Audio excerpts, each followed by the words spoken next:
So Anthony Joshua has responded to Tyson Fury's call out for a fight in December.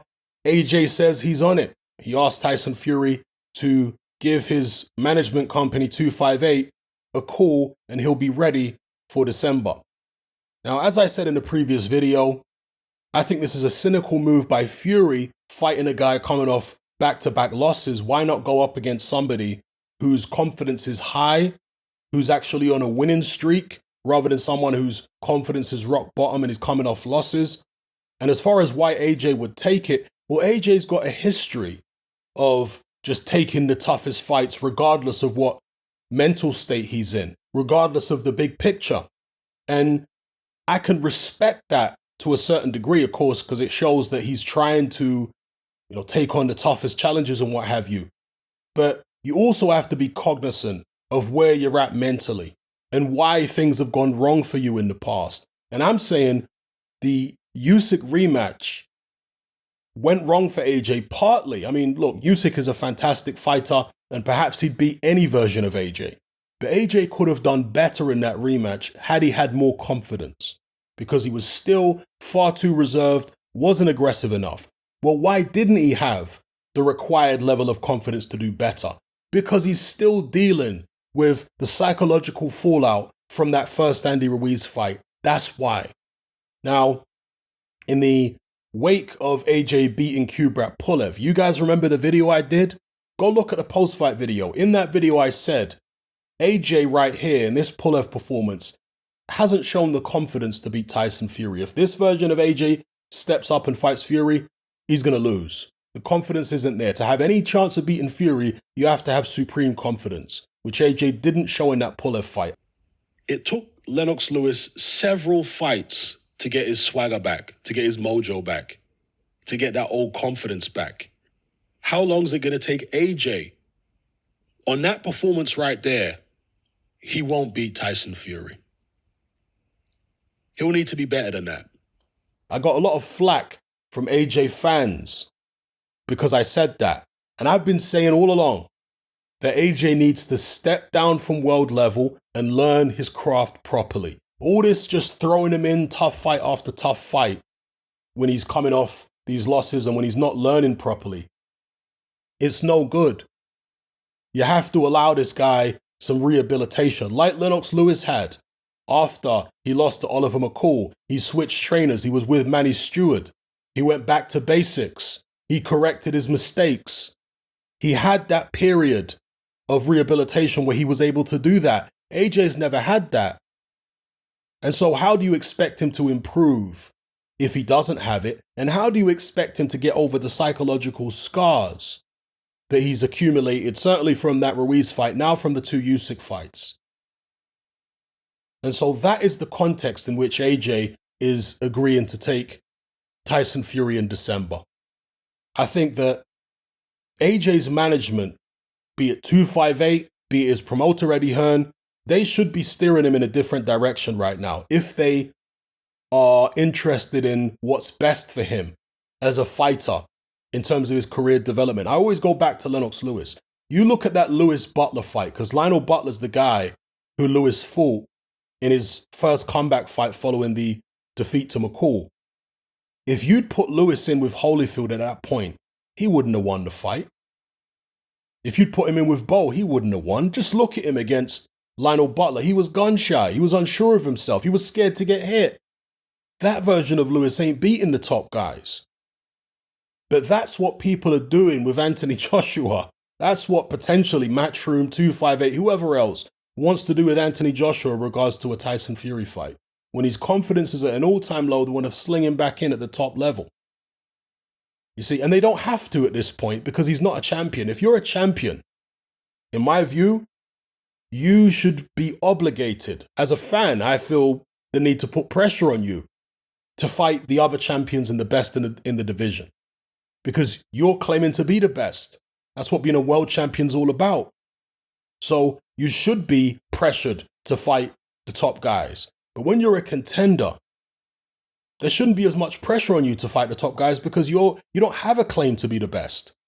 AJ can't claim legitimately, or his team or anybody else, that he's the best fighter in the world. He just lost twice to the same guy. You see, so now is a perfect opportunity to give AJ the learning fights that he's needed all along, and also to rehabilitate him psychologically.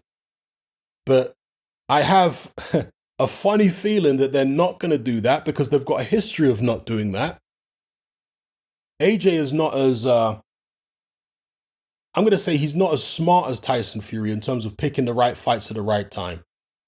Fury, when he came back from his long layoff, he didn't take Eddie Hearn's offer to fight Tony Bellew, Dillian Whyte, and then AJ. Instead, he took Frank Warren's offer. Frank Warren was willing to give him a bunch of easy fights.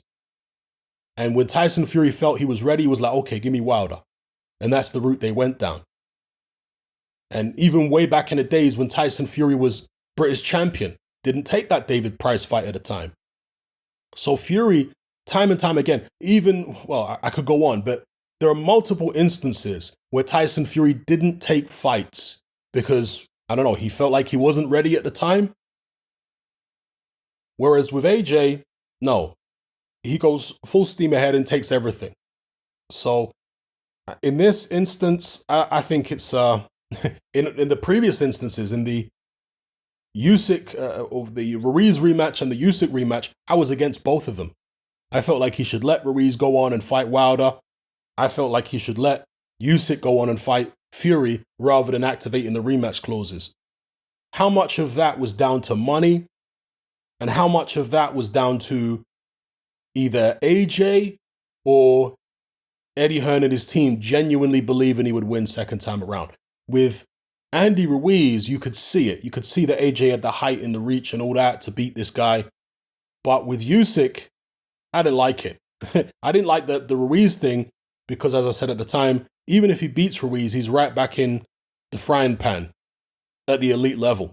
And it's only going to be a matter of time before other fighters come along and they expose all the weaknesses, all the flaws that he still hasn't ironed out. So anyway, that's my take on it. If AJ wants to go ahead and take the fight, I guess it's in keeping with what we've seen from AJ in the past, which are unwise career decisions with regards to his development as a fighter. Wise career decisions from a financial perspective, yes. They've done fantastically well with AJ financially. But in terms of fighter development, there's been a lot of unwise decisions in AJ's career. So that's my take. Give me your take in the comment section below. If the fight takes, there was somebody in, shout out to Reese, my Element group, who said that he would prefer to see Fury fight AJ than the fighters I mentioned, the likes of Hrgovic, the likes of Joe Joyce, Michael Hunter, and so on, because he believes AJ is better than those guys.